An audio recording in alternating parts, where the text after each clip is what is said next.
Big Boss season 8 episode 73க்கான first promo வந்திருக்கு. இதில் என்ன நடந்திருக்குன்னா, கன்வேர் பெல்ட்லேருந்து கல் வந்திருக்கு. அந்த கல் வந்து 2 பேர் சேர்ந்து டீமாக சேர்ந்து அடுக்கி வைக்கிறதா டாஸ்க்கு.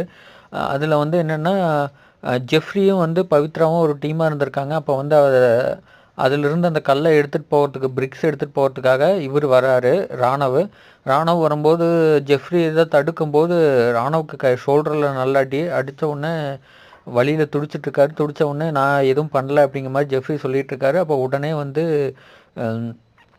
வந்து அருண் மற்றும் விஷால் இவங்க 2 பேரும் சேர்ந்து தூக்கிட்டு போய் கன்ஃபெஷன் ரூமில் வச்ச உடனே மருத்துவமனை கூட்டிகிட்டு போயிட்டுன்னு சொல்லிட்டு பிக் பாஸ் சொல்லிட்டாரு. இந்த அளவுக்கு சீரியஸாக விளையாடுறது இந்த கேமில் அவ்வளோ இன்ட்ரெஸ்ட் இல்லைன்னு தான் தோணுது. அப்போ அன்சிதா கூட அன்சிதா பக்கத்தில் இருந்த கூட அவங்க இல்லை அவன் நடிக்கிறான் அப்படிங்கிற மாதிரி சொல்லி முடிச்சிட்டாங்க. தேங்க்யூ, பாய்.